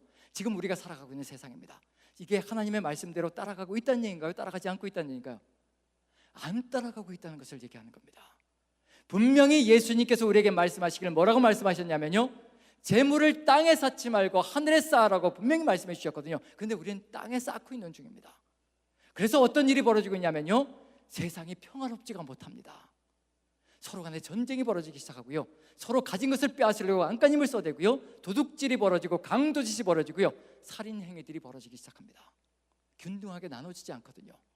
그럼 무엇대로 살지 않고 있다는 얘기냐면요, 말씀대로 살고 있지 않다는 얘기입니다. 말씀대로 살고 있지 않다면 무슨 일이 벌어지냐면요, 주일을 한번 생각해 보십시오. 어떤 사람들은 가진 것이 풍족하기 때문에 주일날 교회에 나옵니다. 하지만 가진 것이 없는 사람들, 하루 벌어서 하루 먹고 사는 사람들은 어떨까요? 주일날 교회 나와서 예배드리게 되면 무슨 일이 벌어지는 거예요? 밥을 먹지 못하고요, 자식들이 울부짖습니다. 먹을 것이 없다고 고통스럽게 신음소리 내거든요. 그래서 어디로 갈 수밖에 없느냐면요, 일터로 나갈 수밖에 없습니다. 만나를 가지고 하나님께서 내가 너희에게 주는 이 말씀대로만 살아봐라, 얼마나 아름답고 평화롭고 행복한 공동체가 만들어지는지, 그리고 안식일을 모두가 지킬 수 있는 세상이 될 것이라. 어떻게 하면요, 많이 거둔 자가 적게 거둔 자에게 나눠주는 거예요. 그럼 적게 거둔 자도 불안한 힘이 사라지는 겁니다. 그리고 안식일 날 일하러 나갈 필요가 없습니다. 누가 공급해 주었기 때문에요. 많이 거둔 자가 적게 거둔 자에게 나눠 주었기 때문에요, 부족함이 없기 때문에 안식일 날 모든 이스라엘 민족 전체가요 같이 예배할 수 있는 세상이 만들어지는 겁니다. 하나님은 이런 안식일을 기대하시는 겁니다. 어느 특정한 부류, 많이 가지고 있는 사람들, 부유함을 누리는 사람들만 안식일을 지키며 예배하는 세상이 아니라 이스라엘 민족 전체가 예배 드리는 겁니다. 그걸 만나를 가지고 훈련시키시는 거예요. 만나를 가지고요. 그래서 만나의 유효기간은 어느 정도가 될까요? 제가 강의를 하면서 다니다 보니까요, 이제 강의를 듣고 나서 좀 은혜가 되시는 분들은 찾아오셔가지고 이제 제가 뭘 해드리고 싶은데 이런 얘기를 하시는 분들이 계시거든요. 자, 여러분들한테 해달라는 얘기가 아니고요. 그런데 어떤 경험이 있었느냐면요, 본인이 이마트 젓갈 코너에서 일을 하신대요. 그래서 젓갈을 좀 보내드리고 싶다는 거예요. 본인이 일하는 곳에서 이제 그게 있으니까. 그래서 보내드리고 싶다는 거예요. 그래서 젓갈 좋아하시냐고 그래서 없어서 못 먹지요. 이제 그렇게 얘기를 했더니 이제 주소를 여쭤봐서 이렇게 알려드렸더니 정말 며칠 뒤에 젓갈이 왔습니다. 아이스박스에 넣어서 왔는데요, 전 젓갈 종류가 그렇게 많은 줄 몰랐어요. 하지만 10가지 정도가 이제 젓갈 종류가 왔는데, 이렇게 그걸 이제 조금씩 넣어가지고 이제 젓갈이 왔는데요, 이제 젓갈은 저장해서 오래 두고 먹는 거잖아요. 그래서 젓갈 좋아하니까 냉장고에 다 집어넣어 놓고 혼자 먹어야지 그러고 이제 집어넣으려고 이제 유효기간을 딱 봤는데 며칠일까요? 유효기간이 3주밖에 안 남았어요. 제가 아무리 젓갈을 잘 먹어도 3주 만에 이걸 다 먹기에는 너무 힘들 것 같아서 그 다음부터 뭘 했을까요? 그렇죠. 유효기간이 어차피 끝나면 이거 어차피 나도 못 먹는 거 생색을 내야 되는 거죠. 그래서 이제 다 이제 조금씩 나눠서 드리면서 이렇게 생색을 내기도 했는데, 유효기간이 짧으면 짧을수록 어떤 일이 벌어질까요? 짧으면 짧을수록 빨리 나눌 수가 있습니다. 그래서 하나님께서 만나의 유효기간 얼마로 만들어 놓으셨나요? 하루입니다. 딱 하루. 하루를 넘어가면 썩어버리는 겁니다. 어김없이 썩게 만드는 겁니다. 이걸 몇 년을 가르치나요? 40년을 가르치시는 겁니다. 모아놔봐야 그 다음날 썩는다, 모아놔봐야 절대로 너희가 먹을 수 없고 썩어버린다. 그러면 그 다음날 썩을 거 뻔히 아니까 어떻게 할까요? 그날 남는 거 어떻게 할까요? 신속하게 나누는 거죠. 그걸 40년을 가르치시는 겁니다. 그래도 인간의 탈을 쓰고 있다면요, 사람의 탈을 쓰고 있다면 40년 동안 그렇게까지 배웠으면 어떻게 될까요? 이제 몸에 체화가 되기 시작하겠죠. 완전히 체화가 되는 겁니다. 그러면 이제 누구를 믿는 믿음이 생길까요? 하나님 어김없이 그 다음날 내려주시더라. 내가 내일이 두려워가지고 모레가 두려워서 1년 뒤 10년 뒤가 두려워, 내 노후가 너무 두려워가지고 지금도 쌓아두는데 하나님은 어김없이 그 다음날 만나를 내려주시더라. 40년을 어김없이 하루도 빠짐없이 하나님께서 차근차근 내 삶을 이끌어 가시며 보여주신 그것이 하나님을 향한 놀라운 믿음의 역사가 펼쳐진다는 얘기거든요. 그 하나님을 믿기 시작하면요, 이제 쌓는 삶이 나누는 삶으로 펼쳐지기 시작한다는 겁니다. 자, 우리는 이스라엘 민족들은 지금 어떤 일이 벌어지냐면요, 몇 절 보면 여기 19절 보면 모세가 그들에게 이르기를 아무든지 아침까지 그것을 남겨두지 말라 하였으나 그들이 모세에게 순종하지 아니하고 더러는 아침까지 두었더니 벌레가 생기고 냄새가 난지라 모세가 그들에게 노하니라. 자, 이스라엘 민족은 아침까지 남겨둔 사람들이 계속 있습니다. 우리는 며칠 정도 훈련을 받으면 그 다음날 당연히 썩을 줄 알고 하나님께서 그 다음날도 주실 줄 알고 이제 나누기 시작할 수 있을까요? 며칠 정도 훈련이면 우린 40년 필요 없죠. 그렇죠? 우린 전부 다 신앙이 아까 출중하신 분들이잖아요. 손을 버쩍버쩍 드셨는데 장로님은 예외십니다. 괜찮습니다. 다른 분들은 다 며칠 정도면 될까요? 며칠 정도? 하루. 아멘. 하루. 자, 입술에 침 바르셨죠? 감사합니다. 하루. 그 다음에 다른 분들은요? 일주일. 일주일. 좋습니다.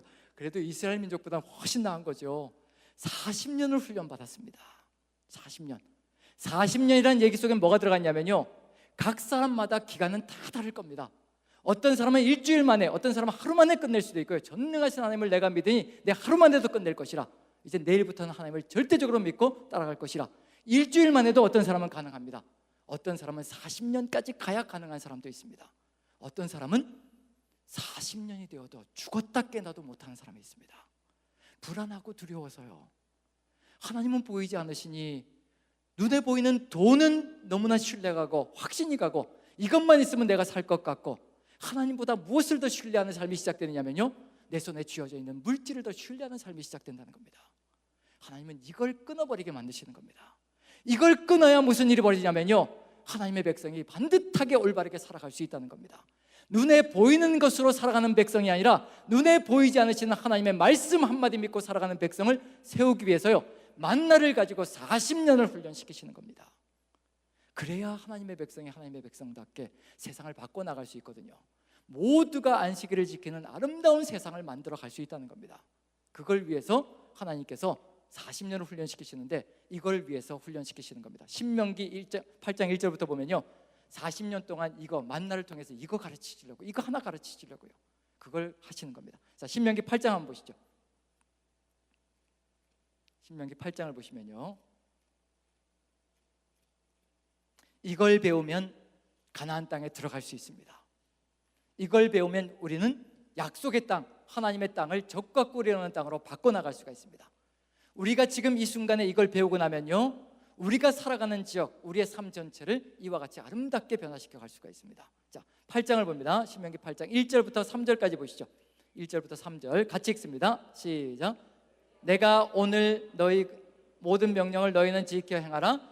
그리하면 너희가 살고 번성하고 여호와께서 너희의 조상들에게 맹세하신 땅에 들어가서 그것을 차지하리라. 내 하나님 여호와께서 이 40년 동안에 내게 광야길을 걷게 하신 것을 기억하라. 이는 너를 낮추시며 너를 시험하사 내 마음이 어떠한지 그 명령을 지키는지 지키지 않는지 알려 하심이라. 너를 낮추시며 너를 줄이게 하시며 또 너도 알지 못하며 내 조상들도 알지 못하는 만나를 내게 먹이신 것은 사람이 떡으로만 사는 것이 아니요 여호와 입에서 나오는 모든 말씀으로 사는 줄을 내가 알게 하려 하심이니라. 눈에 보이는 떡으로 눈에 보이는 물질로 살아가는 것이 아니라 눈에 보이지 않으시지만 전능하신 그 하나님께서 주신 말씀으로 약속을 믿고 살아가는 것으로 그런 백성을 세우기 위해서 만나를 가지고 40년 동안 훈련시키셨다고 하십니다. 2절만 봐도 알 수 있는 게 뭐냐면요, 만나를 가지고 이걸 보시고 싶으신 거예요. 자, 2절 제가 읽어보면요, 내 하나님 여호와께서 이 40년 동안에 내게 광야길을 걷게 하신 것을 기억하라. 이는 너를 낮추시며 너를 시험하사 내 마음이 어떠한지 그 명령을 지키는지 지키지 않는지 알려 하심이라. 뭘 보시고 싶으시냐면요, 우리의 중심을 보시고 싶으신 겁니다.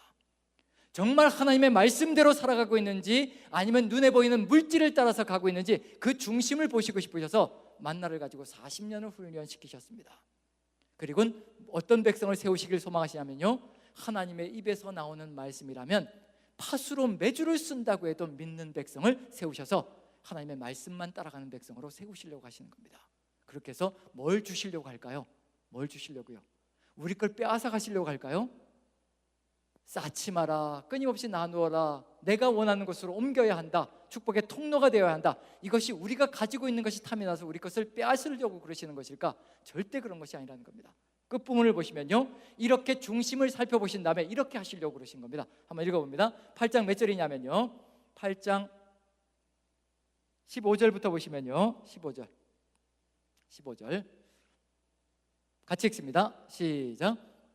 인도하여 그 광대하고 위험한 광야 곧 불뱀과 전갈이 있고 물이 없는 간조한 땅을 지나게 하셨으며 또 너를 위하여 단단한 반석에서 물을 내셨으며 내 조상들도 알지 못하던 만나를 광야에서 내게 먹이셨나니 이는 다 너를 낮추시며 너를 시험하사 마침내 내게 복을 주려 하심이었느니라. 마침내 뭘 주시려고요?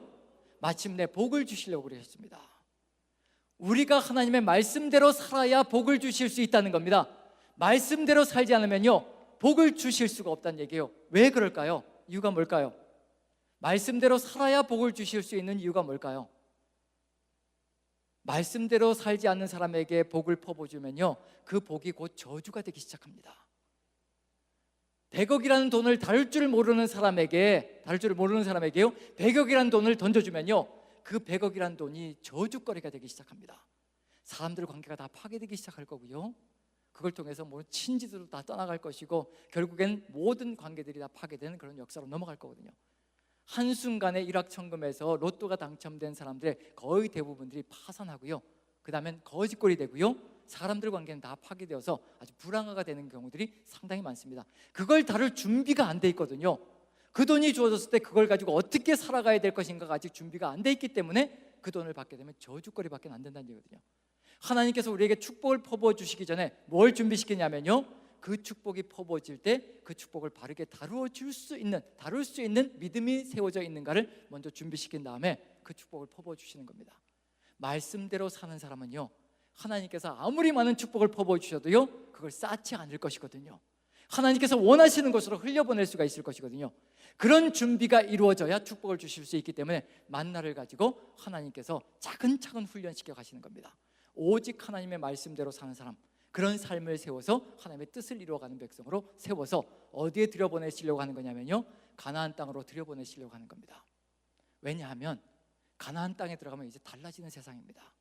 광야는 어떤 세상이냐면요, 만나가 하늘에서 내리는 세상이에요. 그게 광야입니다. 그런데 가나안 땅에 들어가는 그 순간에 만나는 그칩니다. 만나는 내리지 않습니다.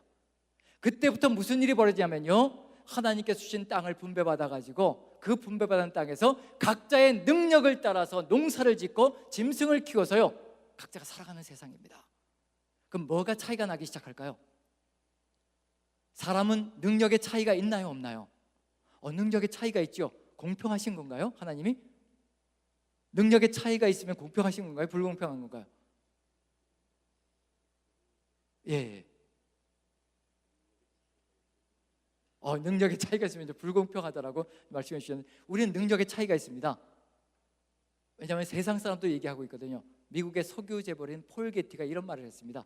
어느 한날에 3시에, 어느 한날을 날짜를 잡아가지고 3시에, 오후 3시에 이 지구상에 있는 모든 물질과 재물들을 정확하게 모든 사람들에게 공평하게 분배해보라. 그럼 어떤 세상이 만들어질까요? 오후 3시에 모든 사람들이 가진 것이 이제 공평해지는 겁니다. 모두가 분배되어져서요.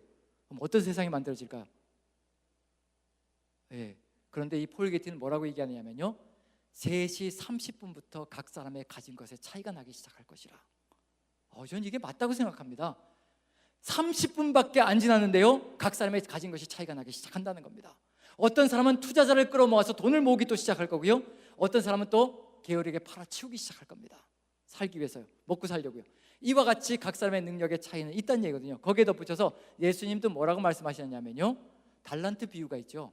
어떤 사람은 1달란트, 어떤 사람은 2달란트, 어떤 사람은 5달란트. 그걸 무엇 따라서 주셨다고 되어 있냐면요, 각 사람의 재능 따라서 1달란트, 2달란트, 5달란트를 맡기셨다고 되어 있습니다.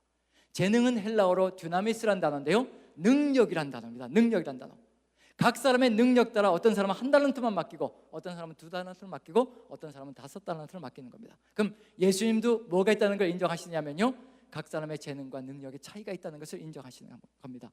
근데 중요한 것은 뭐냐면, 각 사람의 능력의 차이가 있지만 능력의 차이가 있음에도 모든 사람이 행복하게 살아갈 수 있는 길, 그 길이 딱 한 가지 있는데, 하나님의 말씀대로 살면 모든 사람들이 행복하게 살아갈 수 있다는 것을 우리에게 가르쳐 주시는 겁니다. 그걸 만나를 통해서 가르쳐 주시는 거고요, 이렇게 많이 거둔 자가 남는 것을 나누고, 적게 거둔 자가 또 받고, 나중에 또 적게 거둔 자가 많이 거두게 되면 또 나누고, 이런 삶을 모든 사람이 살아간다면요, 그보다 아름다운 세상은 없을 거라는 얘기거든요. 가나안 땅에 들어가면 이제 만나가 내리지 않습니다. 이제 뭘 가지고 사는 삶이냐면요, 각 사람이 생산한 것을 가지고 살아가는 겁니다. 어떤 사람은 농사를 잘 짓게 되고요, 어떤 사람은 짐승을 잘 키우게 될 겁니다. 그럼 어떻게 될까요? 농사를 잘 지은 사람은 무엇을 많이 거두게 될까요? 곡식을 더 많이 거두게 되겠죠. 그리고 많이 거두게 되면 쌓아둘 수가 있겠고요. 그렇게 해서 뭐가 차이 나기 시작하는 거냐면요, 가나안 땅에 들어가면 가진 것에 현저한 차이가 나기 시작합니다. 하나님께서 광야 40년 동안 만나를 가지고 훈련시키신 이유는 뭐냐면요, 가나안 땅에 들여보내서 그 땅을 아름다운 땅으로 만들기 위해서 하나님께서 광야에서 40년 동안을 만나를 가지고 훈련시키시는 겁니다. 이 훈련이 바르게 이루어져야 가나안 땅에 들어가서 많이 거둔 사람도 어떤 일이 벌어질까요? 다른 사람들에게, 적게 거둔 사람에게 나누어 주고, 또 그 다음에 또 적게 거두고 많이 거두게 되면 또 서로가 나누게 된다면 그 땅이 얼마나 아름다운 세상이 될 것인가. 하나님은 그런 세상을 기대하면서 하나님의 뜻을 이루어가기를 간절히 소망하신다는 거. 그리고 지금도 이 만나는 우리 그리스도인들에게도 그대로 유효합니다. 그래서 고린도후서 8장을 보시면요, 한번 읽어봅니다. 고린도후서 8장. 지금도 우리는 이 삶을 이루어가야 될 사명 속에 있는 존재들이라는 거.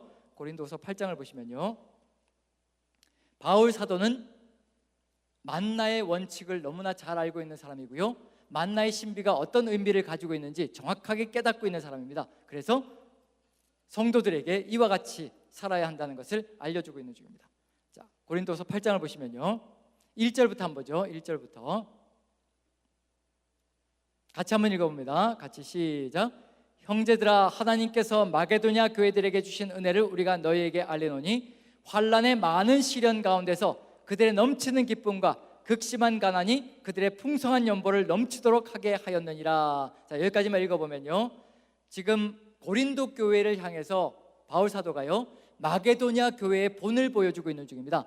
마게도냐 교회가 상당히 가난한 교회임에도 불구하고 그 가난한 교회들이 연보를 후하게 거둬서요 가뭄이 들고 그리고 잘 못 살고 있는 예루살렘 교회를 돕기 위해서 연보를 거뒀다고 얘기합니다. 그리고 그와 같이 고린도 교회 성도들도 이와 같은 본을 받아서 아름답게 이렇게 서로 나누는 삶을 살았으면 좋겠다라고 얘기하고 있는 중입니다. 그래서 3절부터 봅니다. 3절부터 같이 시작. 내가 증언하노니 그들이 힘대로 할 뿐 아니라 힘에 지나도록 자원하여 이 은혜와 성도 섬기는 일에 참여함에 대하여 우리에게 간절히 구하니 우리가 바라던 것뿐 아니라 그들이 먼저 자신을 주께 드리고 또 하나님의 뜻을 따라 우리에게 주었도다. 그러므로 우리가 디도를 권하여 그가 이미 너희 가운데서 시작하였은즉 이 은혜를 그대로 성취하게 하라 하였노라. 오직 너희는 믿음과 말과 지식과 모든 간절함과 우리를 사랑하는 이 모든 일에 풍성한 것 같이 이 은혜에도 풍성하게 할지니라. 내가 명령으로 하는 말이 아니요 오직 다른 이들의 간절함을 가지고 너희의 사랑의 진실함을 증명하고자 함이로다.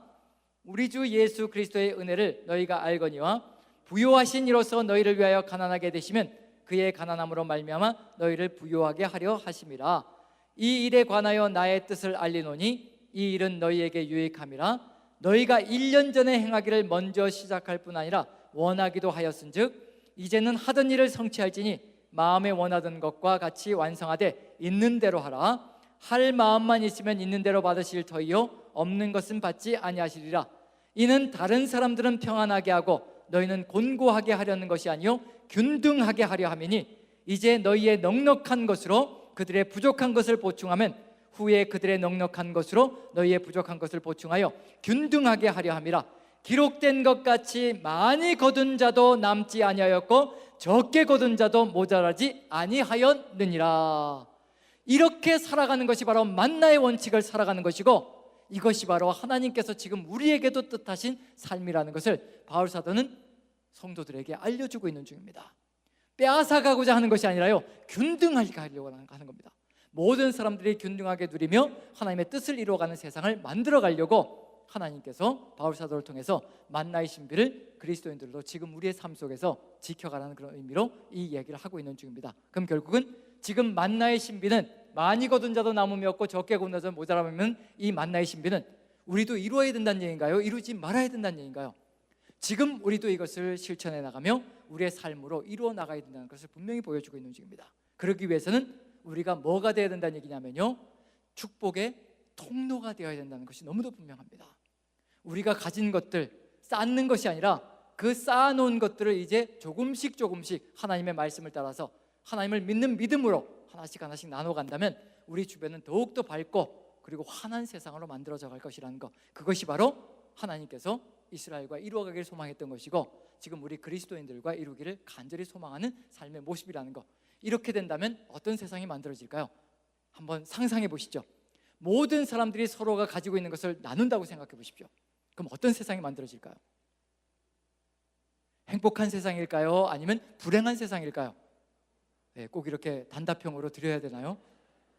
하나님께서 기대하시는 건 뭐냐면요 우리가 이렇게 나누어감으로 서로가 서로를 도와감으로 행복하고 그리고 누가 다른 사람 것을 빼앗으려고 하지 않고 사기를 친다든가 강도질을 한다든가 도둑질을 한다든가 만약에 하나님께서 원하시는 이 삶을 우리가 살아간다면요 도둑도 사라질 것이고요. 왜냐하면 내가 훔치지 않아도 하나님의 백성들이 나누어 주니까요 훔칠 필요가 없고요 사기를 칠 필요가 없고요 강도질을 할 필요가 없다는 얘기입니다. 그럼 뭐가 사라지는 세상이 만들어진다는 얘기냐면요 하나님의 말씀대로만 살아간다면 경찰서가 사라지고 검찰이 사라지고 뭐가 더 늘어나기 시작할 것이냐면요 하나님의 교회가 이곳저곳에서 끊임없이 세워져 나가는 역사가 펼쳐질 거라는 겁니다. 하나님은 그런 세상을 우리가 세워가기를 간절히 소망하며 우리의 삶을 이끌어가기를 소망하신다는 것. 그럼 이렇게 살기 위해서는 반드시 필요한 게 뭘까요? 반드시 필요한 것, 이런 나누는 삶을 살기 위해서 반드시 필요한 것 뭘까요? 지금도 우리는 우리의 노후 대책을 포기할 수가 없잖아요. 그렇잖아요. 이거 거머쥐고 있어야 뭐가 보장된다고 생각하는 건가요? 이거 거머쥐고 있어야? 그렇죠. 노후가 보장된다라고. 내 자식들도 날 책임지지 않을 것 같고 어느 인간도 나를 걱정해 주지 않을 것 같고, 그래서 이거 움켜쥐고 있어야 내 노후가 보장될 것 같은 그 절박감이 있잖아요. 무엇이 이 절박감을 놓게 만드느냐면요, 이스라엘 민족이 40년 동안 배운 것이 한 가지입니다. 하나님의 말씀대로 산다. 그건 누구를 알았기 때문이냐면요, 전능하신 하나님이 누구이신지 깨달았기 때문에 그게 가능한 겁니다. 어김없이 주시더라는 겁니다. 어김없이 나를 기억하시더라는 겁니다. 그 다음 날도 어김없이 찾아오셔서 나에게 먹을 것을 채워주시고, 나의 문제를 해결해 주시고, 그리고 나의 상황들을 해결해 주시는 그 어김없이 나타나는 하나님. 그래서 호세아 선지자는 뭐라고 얘기하냐면요, 여호와를 알자, 힘써 여호와를 알자. 그의 나타나심은 새벽빛같이 일정하시니, 여러분들의 삶 속에서, 우리의 삶 속에서 새벽에 해가 뜨지 않은 적이 있었던가요? 한 번도 없습니다. 그와 같이 하나님의 나타나심도 새벽빛같이 일정하게 우리의 삶 속에 관여하시며 우리의 삶을 책임져 주신다는 겁니다. 그 하나님의 진실하심과 성실하심을 우리의 먹을거리로 삼는 그 순간에요, 우리는 세상이 바라보지 않고요, 우리 하나님의 그 전능하심 속에 파묻혀서 그 하나님의 뜻을 믿으며 걸어갈 수 있는 존재가 될 수 있을 것이라는 것. 그때서야 뭐가 펴지냐면 손이 펴지기 시작할 겁니다. 아직도 우리가 움켜쥐고 있고 뭔가 끌어모으고 있고 쌓아놓기 시작한다면요, 그건 무슨 얘기냐면 하나님이 믿어지지 않기 때문에 그렇습니다. 이유는 딱 한 가지입니다. 하나님이 믿어지는 그 순간에 우리의 마음이 내려질 것이고요, 손이 펴지기 시작할 겁니다. 그 하나님께서 지금까지 우리의 삶을 인도해 오셨고요, 앞으로의 삶의 여정 속에서 분명히 인도해 가실 겁니다. 그 하나님과 함께 여러분들의 삶을 펼쳐가시고 그 하나님께 모든 것을 맡기는 삶이 이루어진다면 아마 새 역사가 펼쳐지는 경험을 하기 시작할 겁니다. 주일이 놀라운 역사가 펼쳐지는 주일이 되기 시작할 겁니다. 왜냐하면 모든 사람들이 일주일의 삶 속에서 이와 같이 하나님과 함께 승리하는 삶을 살고, 그 다음에 주일날 모였을 때 우리의 입술을 통해서 터져나가는 그 찬양이 얼마나 위대할 것인가, 얼마나 웅장할 것인가, 하나님께서 얼마나 감동스럽게 우리의 찬양을 받아줄 것인가. 내가 안다. 네가 일주일 동안 얼마나 애쓰며 나누려고, 나를 믿고 살아가려고 얼마나 발버둥을 치며 살아왔는지, 세상 속에 들어가서 얼마나 치열하게 전쟁을 치르면서 나 하나만 믿겠다라고 몸부림을 쳐왔는지 내가 다 안다. 네 입술에서 나가는 그 찬양 한마디가 내 마음을 움직이고 내 마음을 감동시킨다란 그런 고백이 하나님의 입술에서도 쏟아나가는 역사가 펼쳐질 겁니다. 그것은 바로 하나님과 함께 우리가 만들어가야 될 삶의 길이라는 겁니다. 이제 한 가지 남아있는 것이 있습니다. 첫 번째는 뭐였냐면요, 쓴물이 단물이 되게, 즉 쓰디 쓴 인생이 달콤한 인생이 되는데 뭐가 반드시 필요하다고 말씀해 주셨느냐면요, 말씀대로 살아가는 삶이 필요하다는 겁니다. 그거 하나 필요하다는 겁니다. 그리고 그 말씀대로 살아가는 삶이 이렇게 이루어질 때, 만나를 통해서 이렇게 40년 동안 이루어질 때 너희를 통해서 세상은 아름답게 변화될 것이라. 모든 사람들이 행복하게, 기쁘게, 즐겁게 행복을 누리며 살맛 나는 세상이 만들어질 것이라.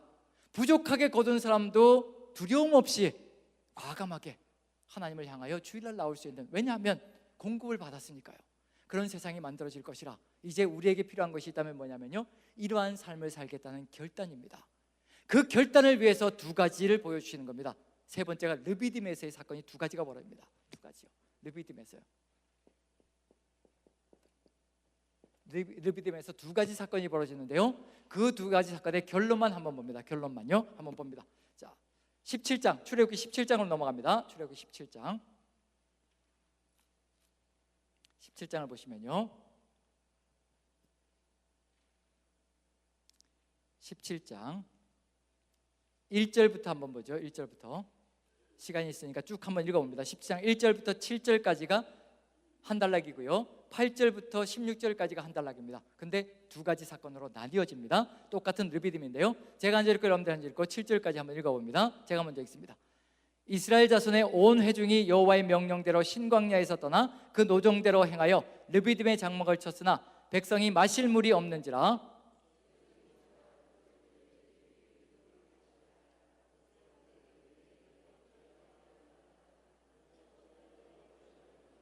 거기서 백성이 목이 말라 물을 찾으며 그들이 모세에게 대하여 원망하여 이르되 당신이 어찌하여 우리를 애굽에서 인도해 내어서 우리와 우리 자녀와 우리 가족이 목말라 죽게 하느냐.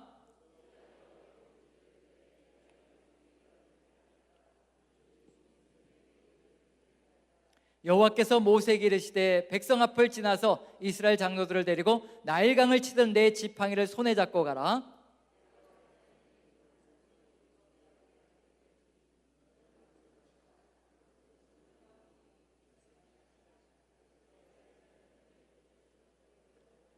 다 같이요. 그가 그곳 이름을 마사 또는 무리바라 불렀으니 이는 이스라엘 자손이 다투었으며 또는 그들이 여호와를 시험하여 이르기를 여호와께서 우리 중에 계신가 안 계신가 하였음이더라. 이게 첫 번째 반응입니다. 르비딤에서요. 첫 번째 반응은 뭐냐면요, 하나님을 어떻게 하고 있는 중인가요? 시험하고 그 다음에 다투는 거죠. 그래서 시험하다 마사가 되고요, 그 다음에 다투다 무리바가 되고요. 마사 무리바. 르비딤이 뭘로 바뀌느냐면요, 마사와 무리바, 시험하고 다투는 걸로 바뀌어버립니다. 왜 시험하고 다투느냐면요, 이런 마음 때문에 시험하고 다투는 겁니다. 그게 뭐냐면 7절 제가 다시 한번 읽어볼게요. 그가 그곳 이름을 마사 또는 무리바라 불렀으니 이는 이스라엘 자손이 다투었으며 또는 그들이 여호와를 시험하여 이르기를 여호와께서 우리 중에 계신가 안 계신가. 여호와가 계신가 안 계신가. 어떻게 하고 있다는 얘기인가요? 여호와께서 우리 중에 계신가 안 계신가 의심하고 있다는 겁니다. 의심하는 삶이 이루어지니까 끊임없이 뭐가 벌어지냐면요, 하나님을 시험하고 하나님과 다투고 이런 일들이 벌어지는, 사건들이 벌어지는 겁니다. 분명한 것은 뭐냐면요, 물이 없다고 분명히 얘기하고 있지만요, 하나님께서는 쓴물을 단물로 이미 바꿔주신 경험이 있고요, 만나는 하늘에서 계속해서 내리고 있는 중입니다.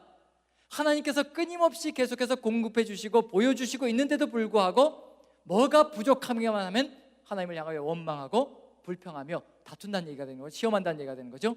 이런 삶의 길을 걸어가는 사람들이 있습니다.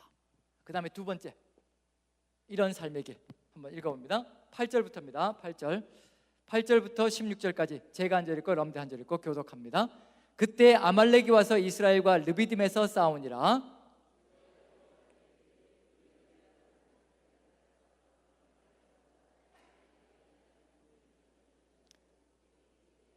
여호수아가 모세의 말대로 행하여 아말렉과 싸우고 모세와 아론과 훌은 산 꼭대기에 올라가서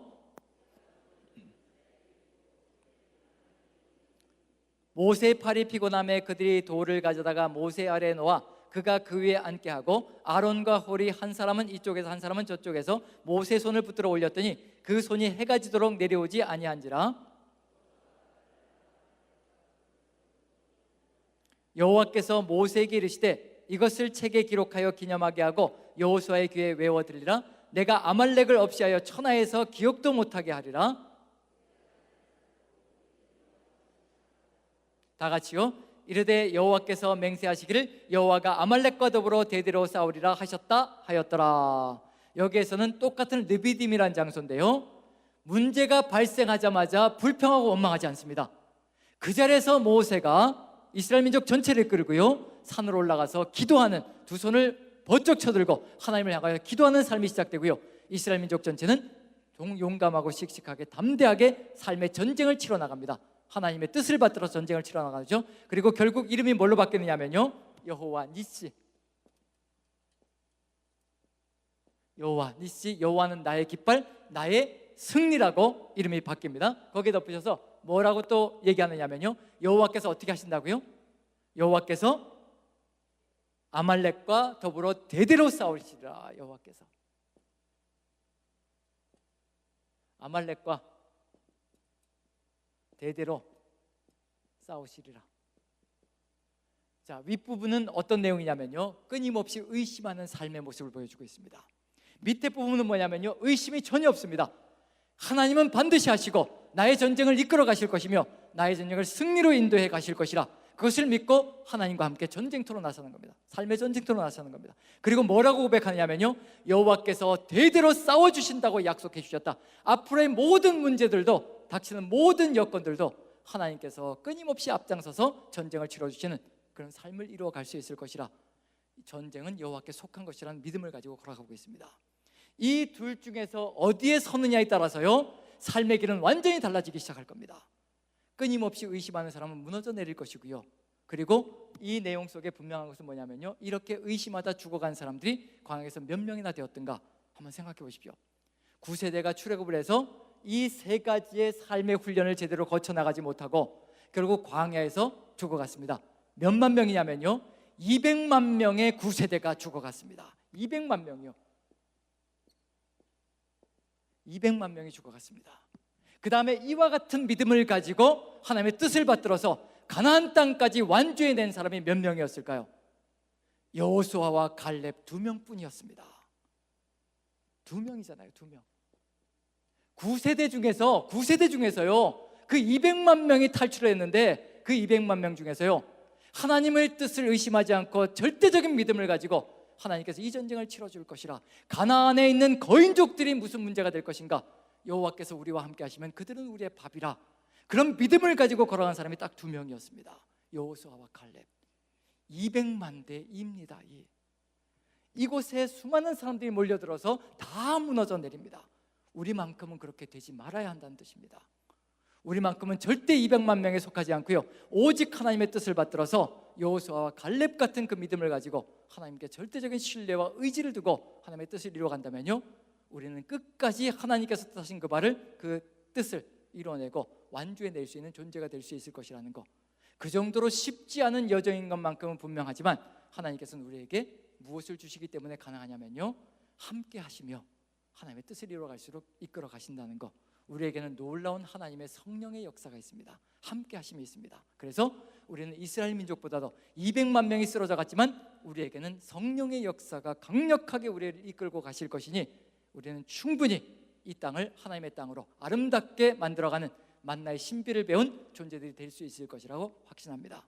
여러분들 모두가 정말 두려움 없이 하나님이 주신 것들을 기꺼이 나눌 수 있는 삶을 통하여서 행복하고 살맛 나는 세상을 만드시기를 간절히 축원합니다. 기도하겠습니다. 사랑의 하나님, 우리 주님께서 함께 하시고 역사하여 주옵소서. 우리 힘으로는 불안하고 두려워서 견딜 수가 없습니다. 매일매일의 삶 속에서 세상은 끊임없이 우리를 위협하고 협박하며 하나님의 뜻을 따라 살아간다면 너희가 이 세상에서 견딜 수도 없을 것이라고 우리에게 으름장을 놓아댑니다. 그런 모든 것들이 한 귀로 듣고 한 귀로 흘려질 수 있는 믿음을 허락하여 주시옵소서. 오직 전능하신 하나님이 우리의 주인이 되시고 왕이 되어 주시어서 우리의 삶을 이끌어 가시면 우리가 이 세상의 모든 것들을 극복하고 오직 하나님의 말씀 한마디에 우리의 목숨을 내어놓을 수 있는 존재가 될 수 있을 줄로 믿고 확신합니다. 하나님 함께하여 주시고 인도하여 주시옵소서.